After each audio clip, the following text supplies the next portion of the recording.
প্রিয় দর্শক, আসসালামু আলাইকুম। আপনাদের প্রীতীয় শুভেচ্ছা জানিয়ে শুরু করছেন নতুন আজকের আরেকটি প্রতিবেদন। আপনারা দেখতে পাচ্ছেন আমাদের সামনে এক সুন্দরী বোন দাঁড়িয়ে আছে। আজকে আমরা এই সুন্দরী বোনের বাস্তব জীবনের গল্প আপনাদের তুলে ধরবো। আসসালামু আলাইকুম আপু। ওয়ালাইকুম আসসালাম। ভালো আছেন আপু?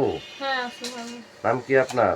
আমার নাম মনিকা। মনিকা। নামটা তো অনেক সুন্দর। নামটা কে রাখছে আপনার? আমার আব্বু রাখছিল। আপনার আম্মু আব্বু আছে?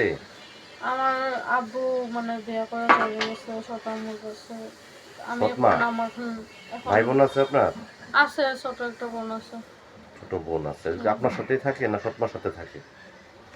আব্বু সৎ মার সাথে থাকে, আমার নিজের মা আছে আমার কাছে। আচ্ছা আচ্ছা, কি কাজ করেন আপনি? আমি মানুষের বাসায় সেলাই মেশিন কাজ করি। সেলাই মেশিন কাজ সম্পর্কে শিখছেন? জানি সব। বেতন পান কত টাকা? 4,000 টাকা। 4,000 টাকা আপনার ভাই আপনার বোনের আপনি তুলতে পারেন? অনেক কষ্ট হয়। লেখাপড়া করছেন? না, নামাজ করতে কালাম পারি পড়েন? না। হ্যাঁ, পড়ি। আরবি পড়তে পারেন? বেশি পারি না, তো মোটামুটি পারি। মোটামুটি বেশি পারেন। পড়ি নাই এর জন্য। দেখতে শুনতে মাশাআল্লাহ আপনি সুন্দর, উঁচা লম্বা, হ্যান্ডসাম। বিয়ে শাদীর প্রস্তাব আসে না? আসে তো, অনেক জায়গা থেকে বিয়ে শাদীর প্রস্তাব আসে, কিন্তু আমরা গরিব বলে অনেক যৌতুক চাই এই জন্য হয় না। আচ্ছা আচ্ছা। তো বিয়ে করতে আসলে যৌতুক চায়? হুম। যৌতুক ছাড়া বিয়ে হয় না? না। এখন কি যৌতুক ছাড়া যদি কোনো ব্যক্তি আপনাকে বিয়ে করতে চায় আপনি কি রাজি হবেন? হ্যাঁ, হবে।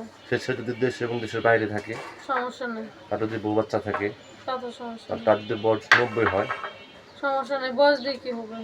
মানুষের ভালোবাসা, এটাই সবথেকে বড় কিছু। আপনি অল্প বয়সের একটা মেয়ে, আপনি বয়স্ক মানুষকে বিয়ে হতে চাচ্ছেন কোন কোন কারণে? অনেক কষ্ট হয়, চলতে পারি না। আমার বাবাও নাই, বাবা না থাকার মতন বিয়ে করে চলে গেছে, আমাদের কোনো খোঁজ খবর নেয় না। আমাদের অনেক অনেক কষ্ট হয়, এর জন্য আমি প্রতিবেদন হয়েছে একটা ভালো মনের মানুষের জন্য, যে আমার পাশে থাকবে, আমার দায়িত্ব নেবে, এরকম একটা মানুষ পাঁচ ওয়াক্ত নামাজ পড়বে। সে বয়স হোক কিংবা বিয়ে করুক না করুক, সে তাদের কোনো সমস্যা নেই। বয়স্ক লোকেরা বউকে বেশি আদর করে ভালোবাসে, এই জন্য কি আপনি বয়স্ক মানুষ চাচ্ছেন? হ্যাঁ, তাই চাচ্ছি। আচ্ছা আচ্ছা। তো প্রিয় দর্শক, এই মনিকা আপুর কথাগুলো শুনলেন। মনিকা আপু গৃহস্থ ঘরের মেয়ে, সৎ মা অত্যাচারে অতিষ্ঠ হয়ে গেছে। একটা ছোট বোন আছে, বোনটাকে নিয়ে খুব কষ্টের মধ্যে চলতেছে। যদি কোনো ব্যক্তি আপুকে ভালোবাসে কাছে করতে চান বা যোগাযোগ করতে চান, আপু আপনার কি নাম্বার আছে? না, আমার রিমোট নষ্ট। তো নাম্বারটা হচ্ছে 01315807678। নাম্বারটা আমি আবারও বলছি, 01315807678।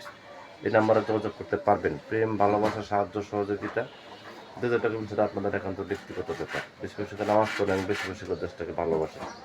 ভালো থাকেন। আসসালামু আলাইকুম।